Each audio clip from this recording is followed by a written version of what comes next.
أعوذ بالله من الشيطان الرجيم.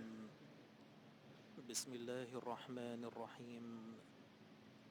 إن الذين آمنوا وعملوا الصالحات كانت لهم جنات الفردوس نزلا خالدين فيها لا يبغون عنها حولا.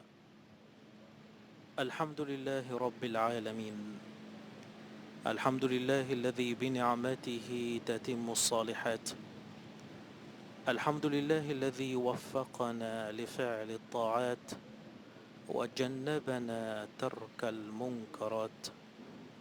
الحمد لله على نعمة الإسلام وكفى بها نعمة. نشهد أن لا إله إلا الله، نشهد أنه الحق، ونشهد أن سيدنا محمد رسول الله خاتم الأنبياء والمرسلين. اللهم صل وسلم وبارك على سيد الخلق سيدنا محمد صلى الله عليه وسلم. إخوة الإيمان، السلام عليكم ورحمة الله وبركاته. من هنا من رحاب الجامع الأزهر الشريف ننقل لكم بفضل من الله ومنه، ونسأله العون والتوفيق، صلاة الجمعة في ذلك اليوم الأغر. ذلك اليوم هو الجمعة الأولى من شهر شوال بعد أن انقضى شهر رمضان، وتنافس فيه الصالحون، وتنافس فيه المذنبون مغفرة لذنوبهم، وتنافس الخلق على اختلاف مشاربهم رغبة في رضوان الله وعفوه. نبدأ الجمعة الأولى من شهر شوال وكلنا أمل في الله سبحانه وتعالى أن يؤيد مصر وشعبها وأهلها بالحق، وأن يرفع رايتها دائما. إخوة الإيمان، يحتفل المصريون هذا العام بالذكرى الرابعة لثورة 30 من شهر يونيو، تلك الثورة التي كتبت لمصر الرخاء، وتقدمت مصر إن شاء الله يوما بعد يوم، وبمزيد من الصبر والاجتهاد والعمل تحقق مصر غايتها، وتحقق مصر غايتها في التقدم وفي مواجهة المحن والإحن. فنسأل الله سبحانه وتعالى أن يكتب السلامة لمصر في برها وبرها، وفي شعبها وقادتها، وفي سمائها وأرضها وتحت أرضها، اللهم آمين.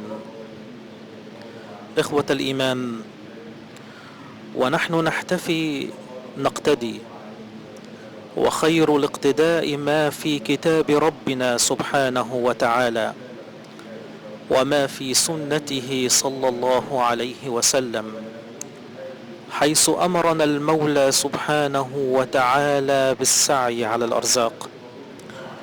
وكان قدوتنا صلى الله عليه وسلم خير مثال للعامل الدؤوب وللمجتهد وللصانع ولكل إنسان أراد أن يقتدي بخير قدوة أرسلت رحمة للعالمين صلى الله عليه وسلم.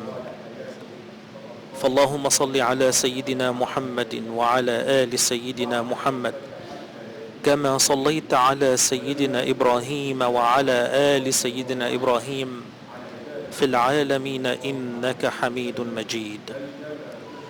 إخوة الإيمان،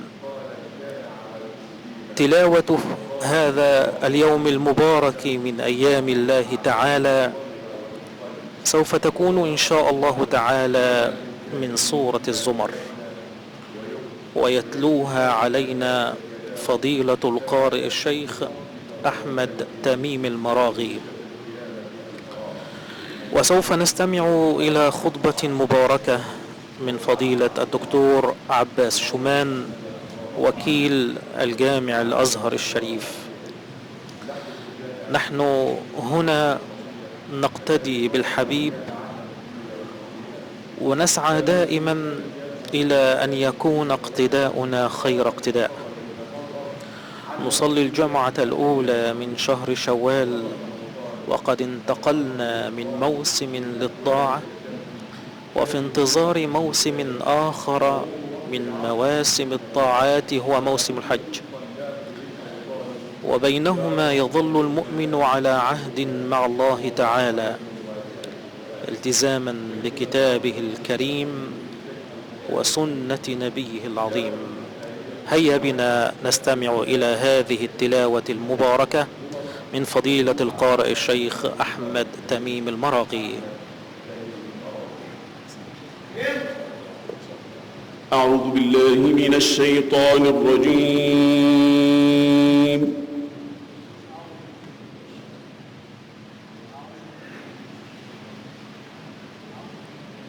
بسم الله الرحمن الرحيم.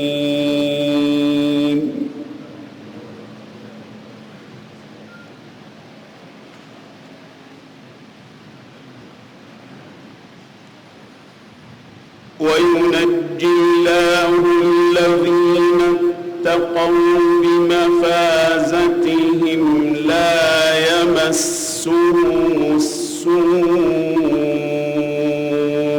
ولا هم يحزنون.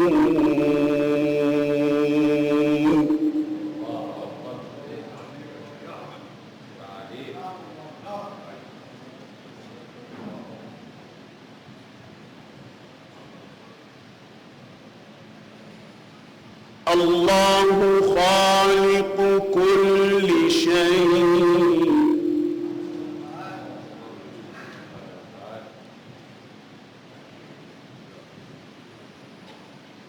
الله خالق كل شيء وهو على كل شيء وكيل.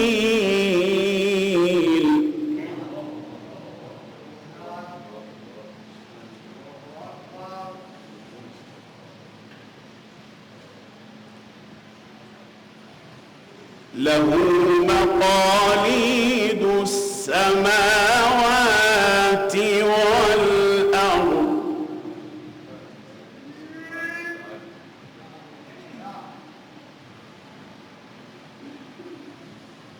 والذين كفروا بآيات الله أولئك هم الخاسرون.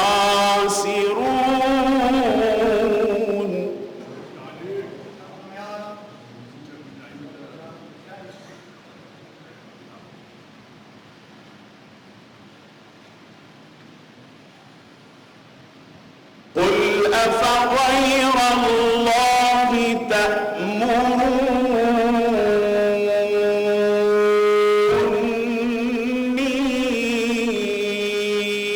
أعبد أيها الجاهلون.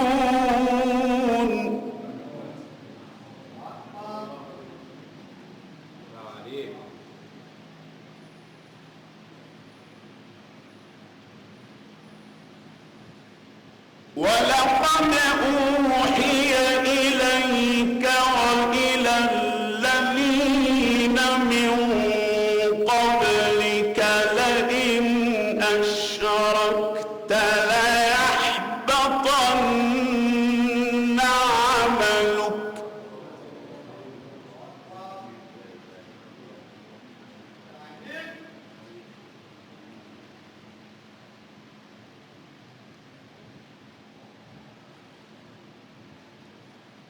لئن أشركت ليحبطن عملك ولتكونن من الخاسرين.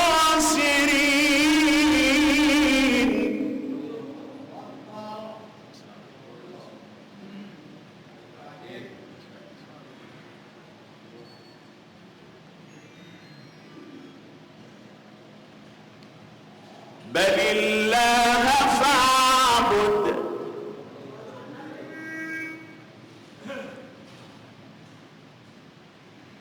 بل الله فاعبد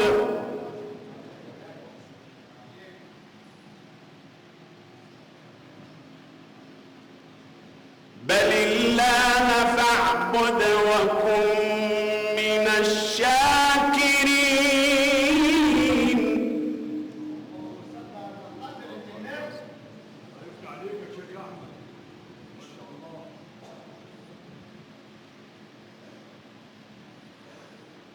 وما قدروا الله حق قدره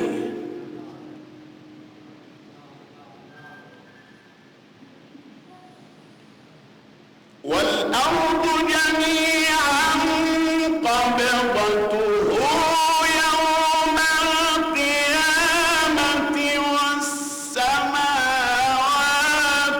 مطويات بيمينه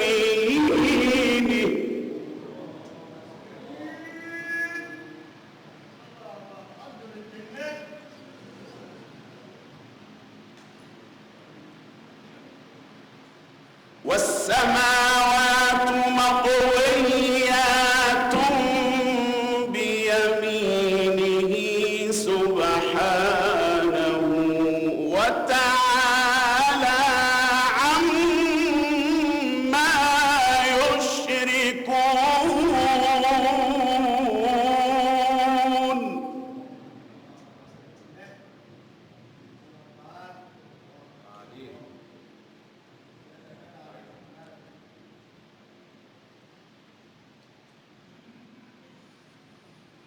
ونفخ في الصور فصعق من في السماوات ومن في الأرض إلا من شاء الله.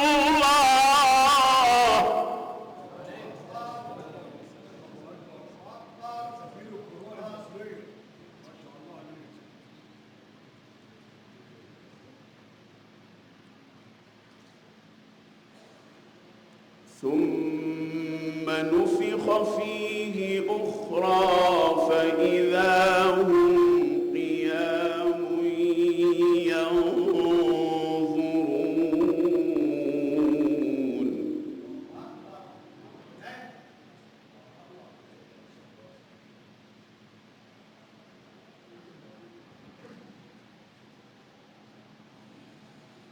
وأشرقت الأرض بنور ربها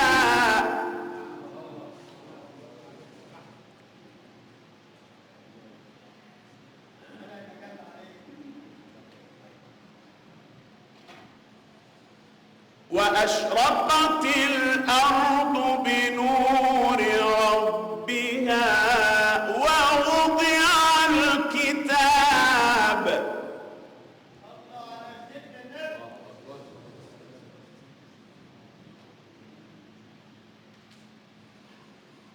ووضع الكتاب وجيء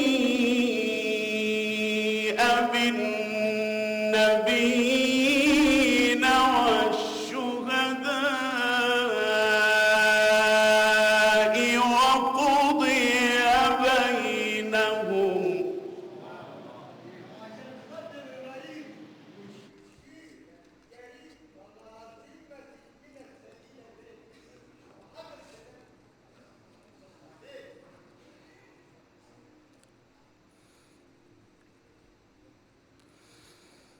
وقضي بينهم بالحق وهم لا يظلمون.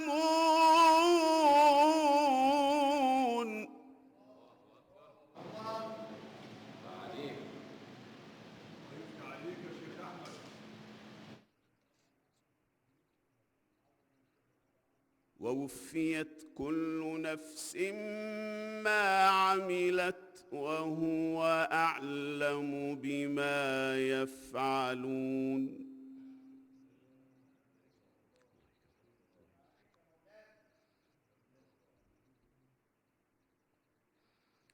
وسيق الذين كفروا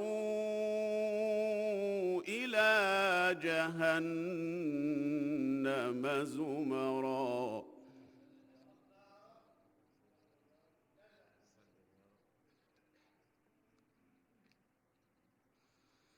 حتى إذا جاءوها فتحت أبوابها وقال لهم خزنتها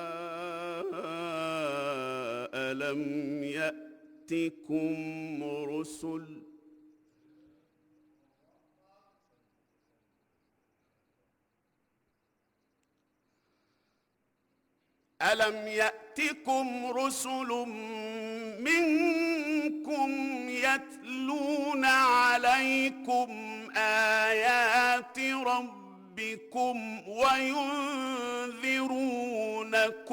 لقاء يومكم هذا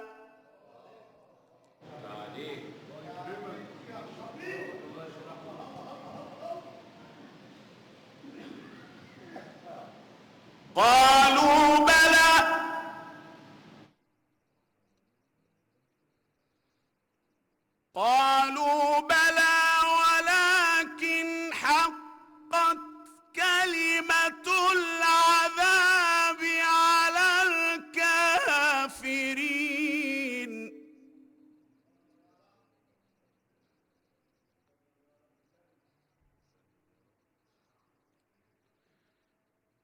قيل ادخلوا أبواب جهنم خالدين فيها فبئس مثوى المتكبرين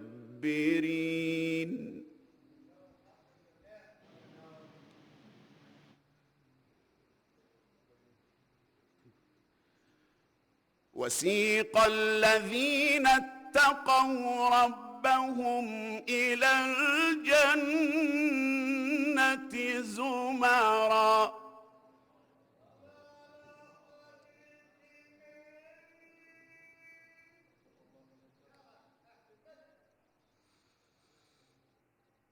حتى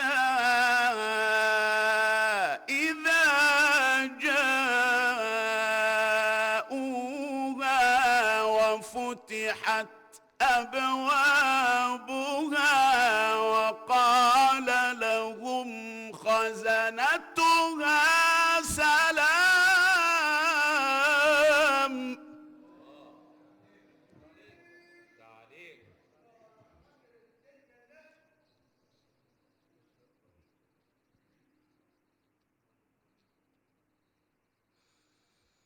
وقال لهم خزنتها سلام عليكم طبتم فادخلوها خالدين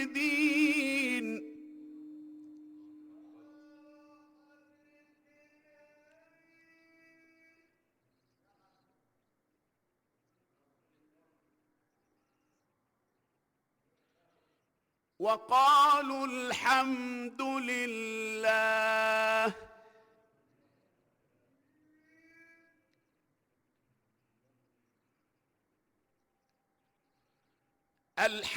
لله الذي صدقنا وعده وأورثنا الأرض نتبوأ من الجنة حيث نشاء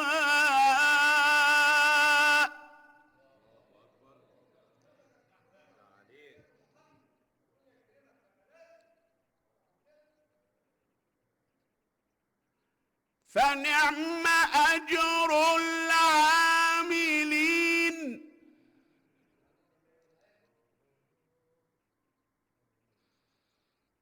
فنعم أجر العاملين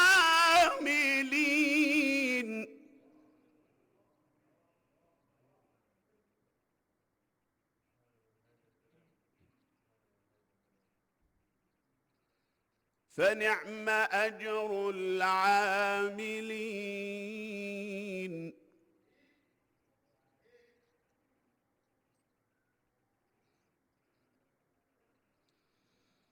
وترى الملائكة حافين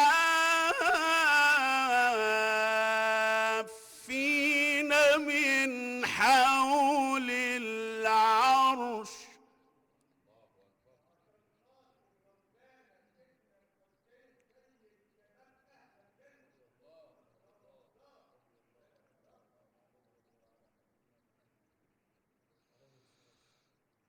وترى الملائكة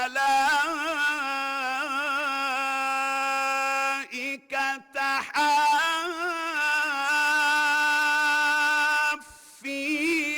من حول العرش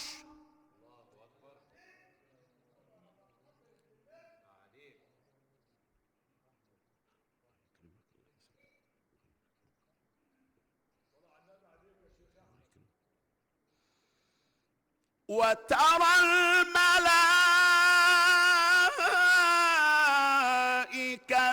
حافين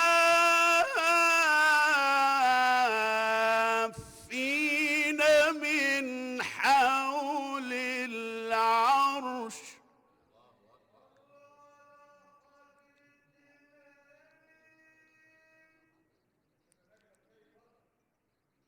يسبحون بحمد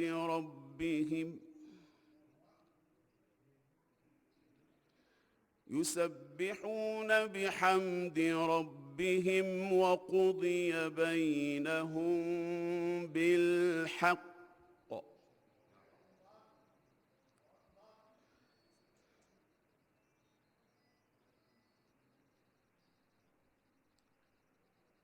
وقيل الحمد لله رب العالمين.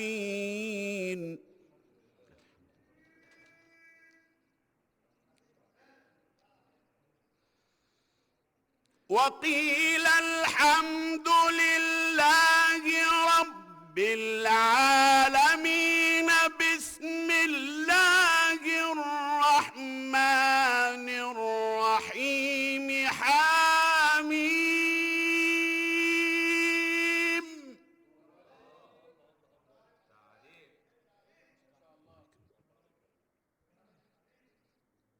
حميم.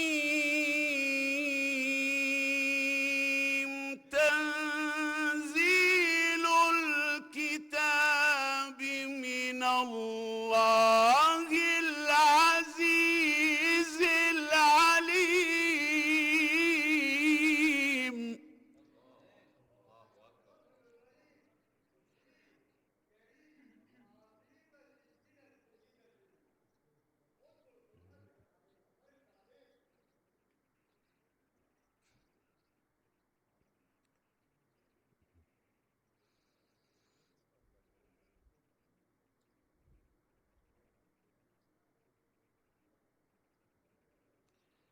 وقيل الحمد لله رب العالمين.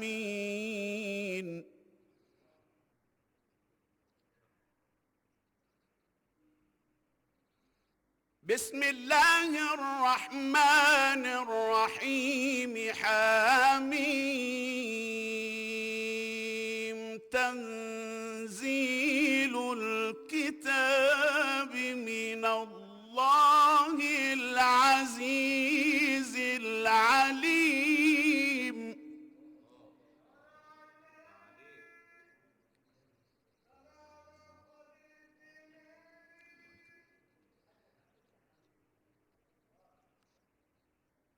غافر الذنب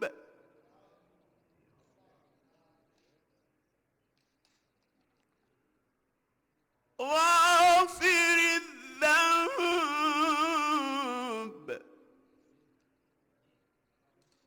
وقابل التوب شديد العقاب ذي الطول لا إله إلا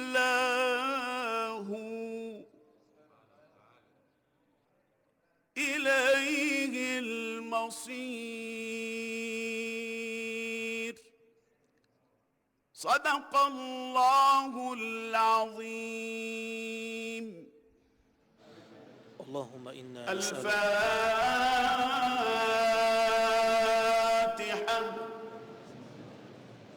بسم الله الرحمن الرحيم. الحمد لله رب العالمين، الرحمن الرحيم، مالك يوم الدين، إياك نعبد وإياك نستعين، اهدنا الصراط المستقيم، صراط الذين أنعمت عليهم غير المغضوب عليهم ولا الضالين، آمين. إخوة الإيمان والإسلام، استمعنا إلى هذه الآيات البينات وقد تلاها علينا فضيلة القارئ الشيخ أحمد تميم المراغي من هنا من رحاب مسجد الجامع الأزهر الشريف بمحافظة القاهرة. إخوة الإيمان، نسأل المولى سبحانه وتعالى أن يجعلنا من أهل الاستقامة على طاعته، وأن يجعلنا ممن عرف طريق الحق وطريق الطاعة والقرب إلى رب العالمين. خطبة الجمعة إن شاء الله تعالى تحت عنوان الاستقامة على الطاعة مع فضيلة الدكتور عباس شومان، وسوف يرفع نداء الحق الشيخ محمد رشاد زغلول. إخوة الإيمان، نسأل المولى سبحانه وتعالى أن يرفع قدر مصر وأن يجعل فيها الصالحين من مستجاب الدعوات، أن ترفع دعواتهم حفظا لها وأمانا لها ورفعة لها. إخوة الإيمان، حسب التوقيت المحلي لمدينة القاهرة يرفع الآن أذان الظهر مع فضيلة الشيخ محمد رشاد زغلول.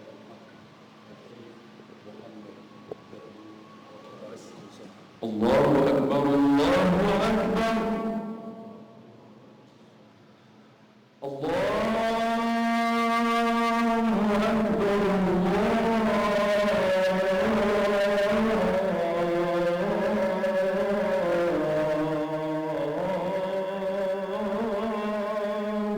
أكبر. أشهد أن لا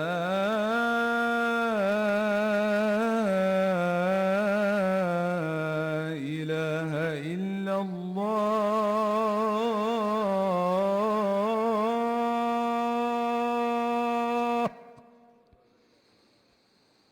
أشهد أن لا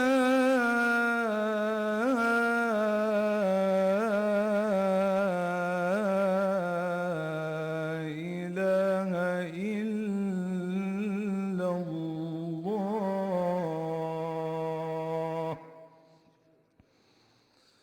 أشهد أن محمدًا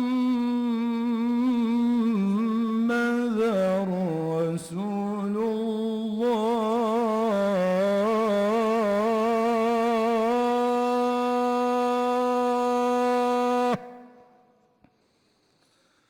أشهد أن محمدًا رسول الله.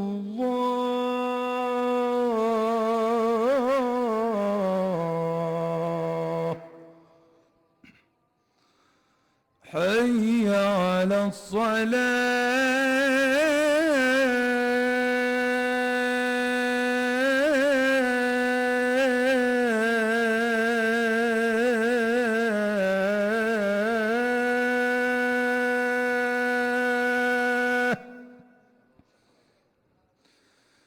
حي على الصلاة.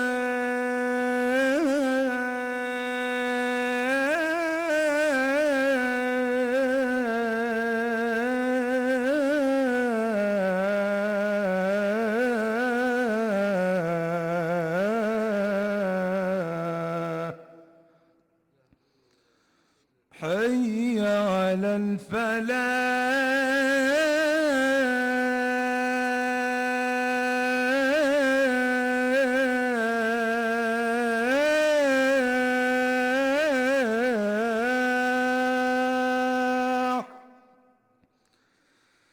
حي على الفلاح.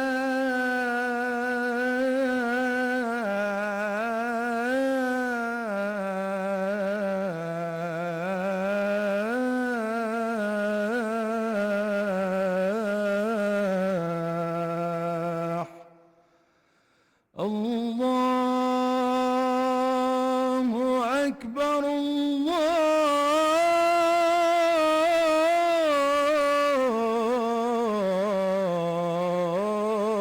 الله أكبر، لا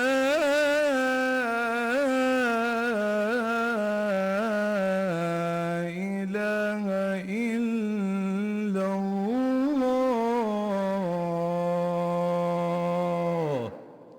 لا إله إلا الله. سيدنا محمد وعلى آل سيدنا محمد كما صليت على سيدنا إبراهيم وعلى آل سيدنا إبراهيم في العالمين إنك حميد مجيد. اللهم بارك على سيدنا محمد وعلى آل سيدنا محمد كما باركت على سيدنا إبراهيم وعلى آل سيدنا إبراهيم في العالمين إنك حميد مجيد.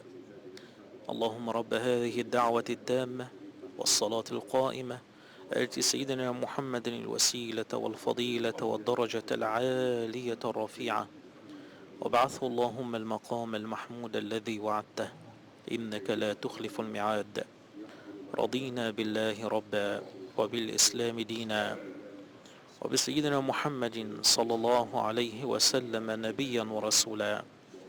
هكذا إخوة الإيمان رفع نداء الحق وأذن بصلاة الظهر من هنا من رحاب الجامع الأزهر الشريف حسب التوقيت المحلي لمدينة القاهرة.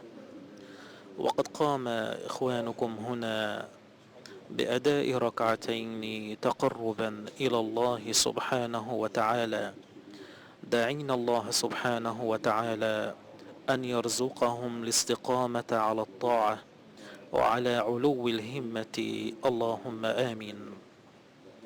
إخوة الإيمان، وكيف لا يبحثون عن التقوى وعن الاستقامة والطاعة؟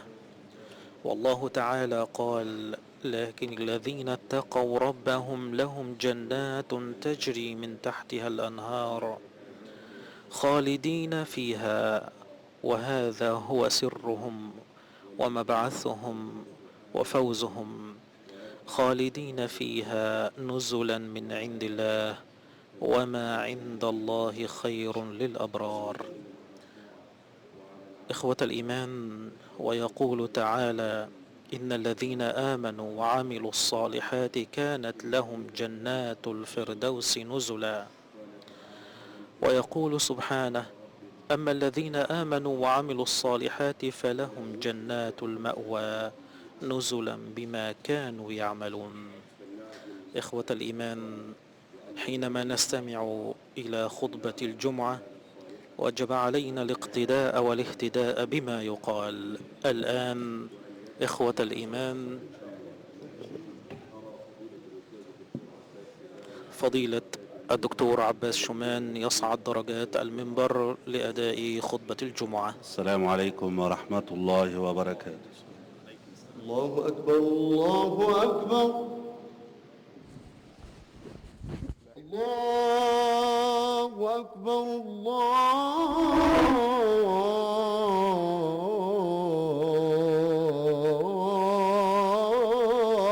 الله أكبر. أشهد أن لا إله إلا الله،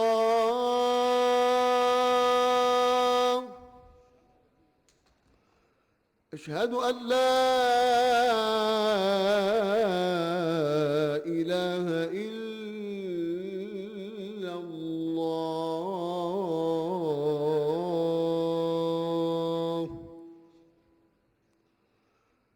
أشهد أن محمدًا رسول الله،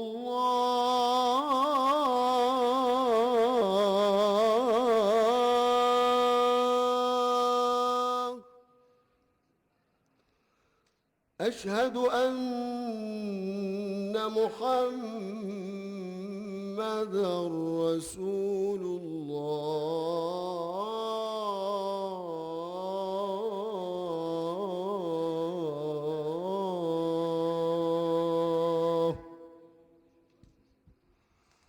حي على الصلاة.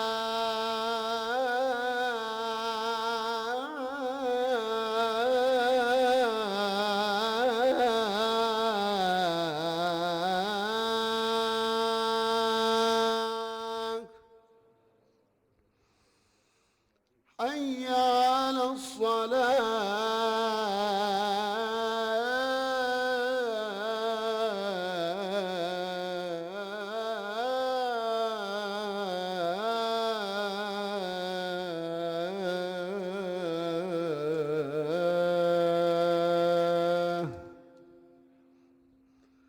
حي على الفلاح.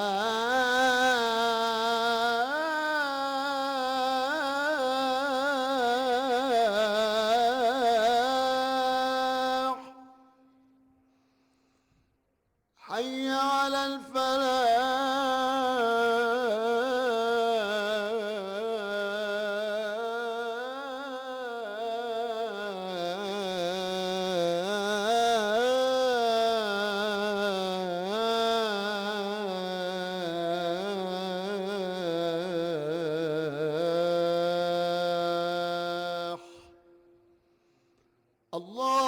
الله أكبر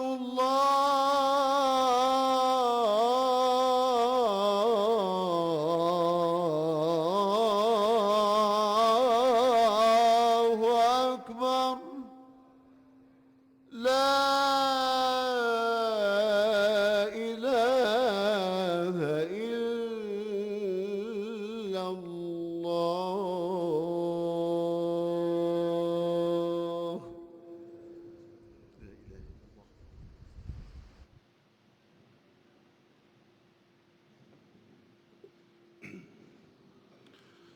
الحمد لله القائل في كتابه العزيز وهو أصدق القائلين: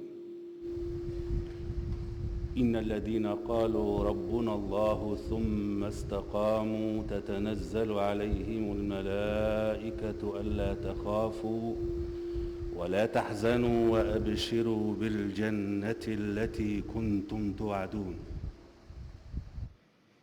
القائل: ولا تكونوا كالتي نقضت غزلها من بعد قوة أنكاثا. أشهد أنه لا إله إلا الله وحده لا شريك له في سلطانه ولا مناوئ له في علو شأنه سبحانه. وأشهد أن سيدنا ومولانا وإمامنا وعظيمنا ورسولنا محمد رسول الله ومصطفاه، رحمة الله المهداة ونعمته المسداة والسراج المنير. فصلوات ربي وسلامه عليك سيدي يا رسول الله، ورضي اللهم عن آلك وصحابتك السائرين على طريق الحق الذي رسمت، ومن جاء من بعدهم فاهتدى بهديهم وسار على نهجهم إلى يوم نلقاك. ثم أما بعد، فيا عباد الله، رحل عنا عزيز لا يعود إلى يوم القيامة، شاهدا على بعض خلق الله وشاهدا لآخرين. فمن شهد لهم فهم السعداء، فشهادته عند ربه مقبولة. القرآن والصيام يشفعان للعبد يوم القيامة. يقول القرآن: أي ربي منعته النوم فشفعني فيه. ويقول الصيام: أي ربي منعته الطعام والشراب فشفعني فيه، فيشفعان. نسأل الله القدير أن نكون ممن يشهد لهم رمضان وأن يكون تقبل منا الصيام والقيام وصالح الأعمال، وأن يغفر لنا ما قصرنا فيه وركنا إلى أنفسنا ولو طرفة عين، إنه على ما يشاء قدير. سعيد هو من صام كما ينبغي أن يكون الصيام، ومن قام كما ينبغي أن يكون القيام، فهنيئا له بمغفرة ذنوبه ولو كانت كالجبال. من صام رمضان إيمانا واحتسابا غفر له ما تقدم من ذنبه، ومن قام رمضان إيمانا واحتسابا غفر له ما تقدم من ذنبه. نسأل الله عز وجل أن نكون من عتقائه في رمضان الذي رحل إليه، وأن نكون قد بدأنا صفحة جديدة مع الله عز وجل يصحح فيها المسير إليه، وتهذب أخلاقنا في تعاملنا مع الناس، فما جاء رمضان إلا مهذبا ومعلما وهاديا إلى الله عز وجل، مصححا لمسيرة الإنسان وتعامله مع إخوانه من خلق الله، ومصححا لتعلق قلبه بذكر الله وعبادته وطاعته. فهنيئا لك أخي المسلم إن كنت ممن وفق في رمضان، وعليك أن تستمر على ما تعودت عليه في رمضان. إن كنت قد حافظت على الصلاة في وقتها، وعلى قراءة القرآن، وعلى صلة الأرحام، وعلى التصدق على المحتاجين والمساكين، فكن كذلك بعد رمضان، فإن رب رمضان هو رب الشهور كلها، وهو باق حي لا يموت، يراقب أعمالنا بالليل والنهار، ويفتح باب التوبة لمن يلجؤون إليه، فمن تاب إليه تاب عليه وقبل منه. واعلم أخا الإسلام أن من أكبر الذنوب أن ترتد بعد موسم الطاعة إلى سابق عهدك، لأنك تكون كالمستهزئ بربه جل وعلا. فمن داوم على الطاعة فليكن عليها متعلما ومتمسكا، فإن صحابة رسول الله صلى الله عليه وسلم كانوا إذا عملوا عملا من أعمال البر غير المفروض عليهم يسجلونه ويداومون عليه وكأنه فرض عليهم فرضا. فتأسى بالسلف الصالح رضوان الله عليهم إن كنت تريد أن تكون مثلهم في الآخرة. وإياك أخ الإسلام الذي اجتهد في رمضان أن تظن أن لديك من الرصيد ما يكفي لتركن بعيدا عن العبادة وتعود إلى سابق عهدك، ظانا بأنك حصلت الكثير من الحسنات وأنها لن تنقص بفعل بعض الهفوات. وعليك أن تتأسى برسولك صلى الله عليه وسلم الذي كان يقوم من الليل حتى تتورم قدماه، وكان صلى الله عليه وسلم يصوم حتى يظن الناس أنه لن يفطر، وكان يتصدق ويعطي عطاء من لا يخشى الفقر. هذا هو رسولكم صلى الله عليه وسلم الذي بشر بأمانه من نار يوم القيامة، بل إنه من أهل الفردوس الأعلى. وما أخذت عهدا على الله عز وجل بأمن في الآخرة فلا تركن عن العبادة وكن مداوما عليها إن كنت فعلا من المستفيدين من رمضان.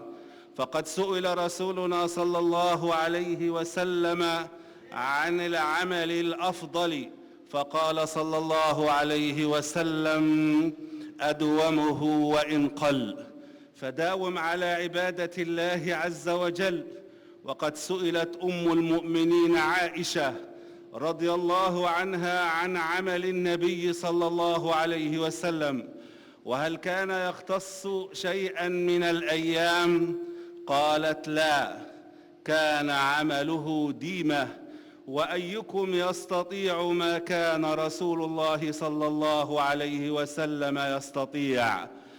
فداوم أخي المسلم على عبادة الله وطاعته، فكلنا أحوج إلى حسنة واحدة قد تكون فاصلة في أمرنا يوم نقف بين يدي الله عز وجل نسأل، فنفتش في أعمالنا علنا نجد حسنة واحدة تكون مرجحا لكفة الحسنات على كفة السيئات. وإياك أخي المؤمن أن تغتر بعبادة عبدتها، فرسولنا صلى الله عليه وسلم يقول: لن يدخل أحد منكم الجنة بعمله. قالوا: ولا أنت يا رسول الله؟ قال: ولا أنا، إلا أن يتغمدني الله عز وجل برحمته. فإن كان رسولنا صلى الله عليه وسلم يرجو رحمة الله عز وجل مع ما قدمه من عمل لا نقوى عليه، فكيف بنا نحن وذنوبنا أكثر من أن نحصيها لأنفسنا؟ نحن بحاجة إلى الاستمرار على طاعة الله وعبادته وملازمة كتاب الله وسنة رسوله صلى الله عليه وسلم، وإخلاص النية لله عز وجل ونحن نسير إليه. فأعمارنا قصيرة وسنكون بين يديه نسأل، ولن نندم إلا على لحظة مرت من غير أن نقدم فيها عملا صالحا ينفعنا يوم نكون بين يدي الله عز وجل.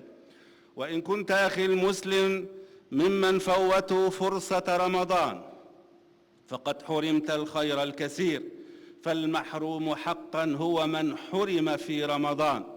ولكن اعلم أخي المسلم أن الفرصة لا زالت قائمة، وأن بإمكانك أن تعوض ما فات، فما عليك إلا أن تعود إلى الله عز وجل مستغفرا ومنيبا إليه. فإن باب التوبة الذي كان مفتوحا في رمضان لا زال مفتوحا، ولن يغلق حتى تغرغر، ولن يغلق حتى تطلع الشمس من مغربها. فبادر بالوقوف أمامه تائبا إلى الله عز وجل نادما على ما فرط من طاعة الله عز وجل. قل يا عبادي الذين أسرفوا على أنفسهم لا تقنطوا من رحمة الله، لا تقنطوا من رحمة الله، فإن الله عز وجل غفور رحيم. فتوبوا إلى ربكم وصححوا ما بقي من خصال وأعمال لا ترضون عنها، وكلنا يعرف الصواب من الخطأ، فمن تاب تاب الله عز وجل عليه وقبله.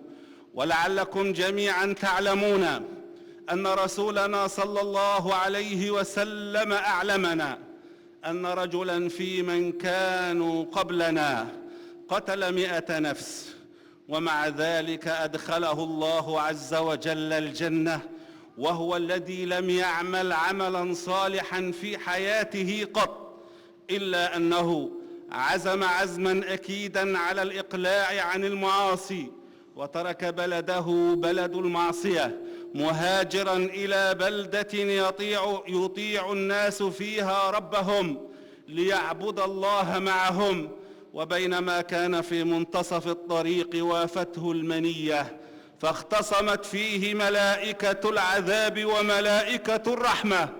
ملائكة العذاب يرون أن ذنوبه التي فعلها في دنياه حتى قبيل وفاته تؤهلهم لرفعه للعذاب، وملائكة الرحمة يطلبونه لأنه خرج طائعا لله عز وجل، فتتدخل العناية الإلهية فتقرب المسافة التي إلى بلد الطاعة، فيقيسوا بينهما فيجدوه إليها أقرب، فترفعه ملائكة الرحمة.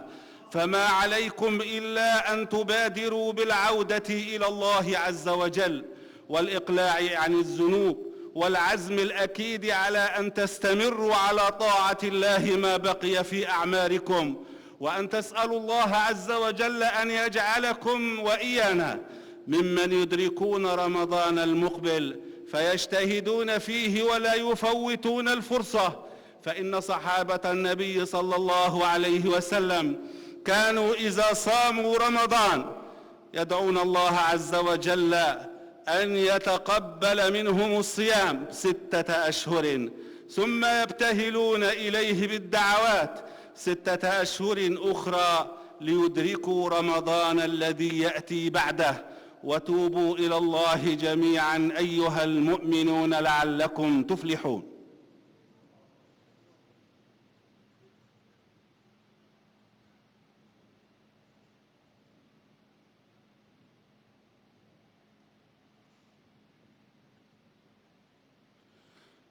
الحمد لله وحده، وصلاة وسلاما على من لا نبي بعده. نشهد أنه لا إله إلا الله وحده لا شريك له، وأن سيدنا محمد رسول الله ومصطفاه، شهادتين دائمتين متلازمتين إلى أن يرث الله الأرض وما عليها. عباد الله، إذا كان قد انقضى رمضان فإننا في شهر شوال، ورسولنا صلى الله عليه وسلم قد قال: من صام رمضان ثم أتبعه 6 من شوال كان كصيام الدهر. فاحرصوا على صيام هذه الأيام، وإنه لا يجوز صيامها متتالية، ويجوز صيامها متفرقة في الشهر كله، ولكن الشهر سرعان ما ينقضي، فبادروا ولا تفوتوا هذه الفرصة.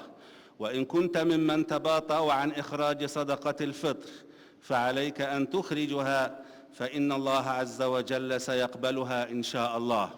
عباد الله، يحتفل المصريون في أيامنا هذه بعهد جديد، يظنون أنهم سينتقلون من عهد إلى عهد، ويرجون الله عز وجل أن تكون أيامهم خير من أيام فرضت عليهم فعانوا فيها كثيرا. وحتى يتحقق لنا جميعا ما نريد، فإن الأماني لا تكفي لإدراك ذلك، بل الوضع في حاجة إلى نية خالصة لله عز وجل، وإدراك للمصلحة العامة، وتضافر للجهود، ووضع أيدينا بعضنا في بعض لننهض بوطننا وليتحسن أحوال الناس. وقد ساءت كثيرا، ولا زال الكثير من الناس يعانون من تراكمات كثيرة، ولكن بالعمل الجاد وبالجد وبالاجتهاد وبالصبر وبالتعاون مع المؤسسات بإذن الله سيتحقق لنا الأمن والرخاء والاستقرار والتقدم والازدهار. فاعملوا جميعا وأخلصوا في أعمالكم، وجددوا النية لله عز وجل، وانتبهوا إلى ما يحيق بنا من كل حدب وصوب، وما يخطط لبلادنا وقد نجت من الكثير منه. فعلينا أن ننتبه كثيرا، وعلينا أن نبتعد عن الأشرار وأن نتصدى لهم، هؤلاء الذين لا يرقبون فيكم إلا ولا ذمة، ولا يراعون حرمة للأشهر الحرم، ولا يراعون حرمة للدماء ولا للأموال. ولم يمنعهم حتى بيت الله الحرام الذي حرمه الله عز وجل، وحرم قطع شجره أو تهييج صيده فضلا عن صيده، فكيف بكم ومن أمنهم الله عز وجل من زائريه الذين ذهبوا إليه طائعين لله عز وجل. هؤلاء لا خلاق لهم، ونسأل الله عز وجل أن يخلصنا من شرورهم، وأن يعم الأمن والاستقرار على بلادنا، وأن يعم علينا الأمن والأمان والسعادة والرخاء، وأن يحسن أحوالنا، وأن ينقي قلوبنا، إنه على ما يشاء قدير. اللهم إنا نضرع إليك أن تغفر لنا ذنوبنا، وأن تكفر عنا سيئاتنا، وأن تنشر الأمن والأمان على بلادنا وعلى ربوع المسلمين. اللهم من أرادنا أو أراد بلادنا بسوء فأنت القادر عليه، اجعل تدميره في تدبيره يا رب العالمين. اللهم اعف عنا وعافنا وارحمنا وتب علينا، إنك على ما تشاء قدير. وصلى اللهم على سيدنا محمد، وقوموا إلى صلاتكم يغفر الله عز وجل لي ولكم. الله أكبر الله أكبر، أشهد أن لا إله إلا الله، أشهد أن محمدا رسول الله. حي على الصلاة حي على الفلاح، قد قامت الصلاة قد قامت الصلاة. الله أكبر الله أكبر، لا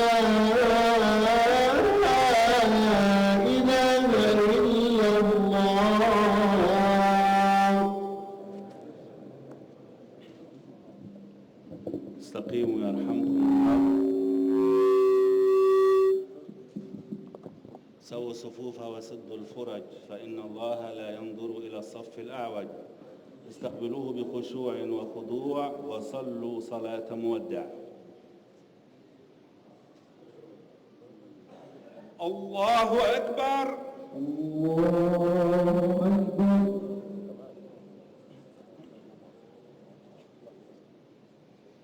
الحمد لله رب العالمين، الرحمن الرحيم، مالك يوم الدين، إياك نعبد وإياك نستعين، اهدنا الصراط المستقيم، صراط الذين أنعمت عليهم غير المغضوب عليهم ولا الضالين.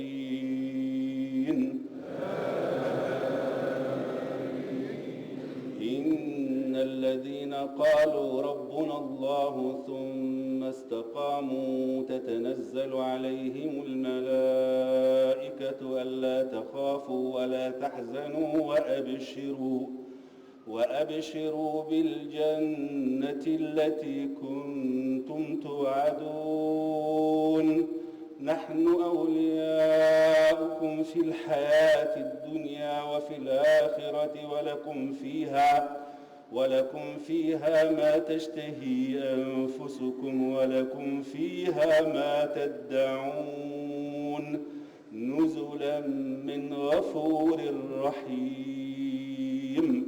الله أكبر الله أكبر.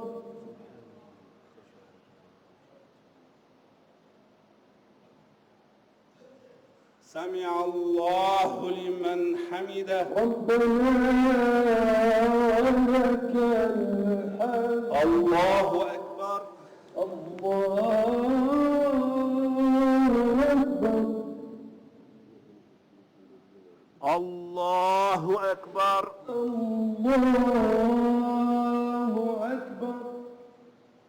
الله أكبر. الله أكبر. الله أكبر. الحمد لله رب العالمين، الرحمن الرحيم، مالك يوم الدين، إياك نعبد وإياك نستعين، اهدنا الصراط المستقيم، صراط الذين أنعمت عليهم غير المغضوب عليهم ولا الضالين.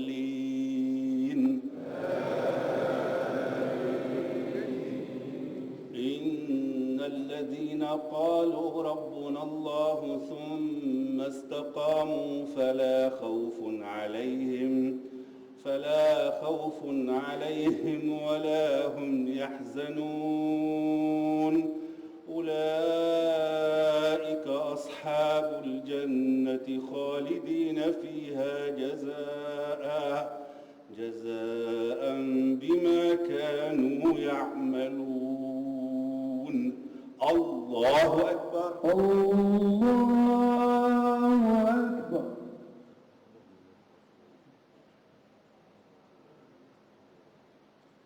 سمع الله لمن حمده. ربنا ولك الحمد. الله أكبر. الله أكبر. الله أكبر.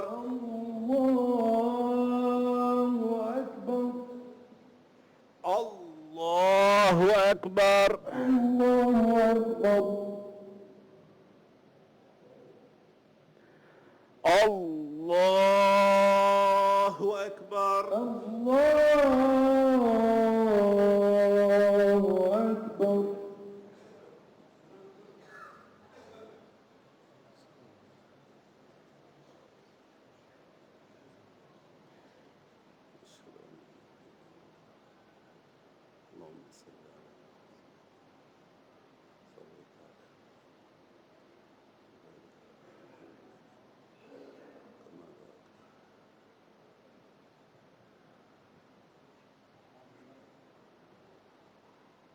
السلام عليكم ورحمة الله. السلام عليكم ورحمة الله. السلام عليكم ورحمة الله. السلام عليكم ورحمة الله. الحمد لله رب العالمين أن وفقنا الحق تبارك وتعالى في صلاة ونقل شعائر صلاة الجمعة لهذا اليوم المبارك من أيام الله تعالى. إخوة الإيمان والإسلام، وفي ختام نقلنا لهذا البث المباشر نقدم الشكر لكنترول الإذاعة شوقي عبد السميع، محمد كمال، وعاطف العدل، ورامي عبد الباسط، وأنقل لكم تحيات الزميل جمال عبد الكريم الماحي من الإذاعة الخارجية، وتحيات الزميل مدحت أحمد حمودة من أسرة التخطيط الديني. وإلى أن نلتقي بكم في لقاءات أخر، لكم تحياتي وسام البحيري، حفظ الله مصر والمصريين، والسلام عليكم ورحمة الله وبركاته.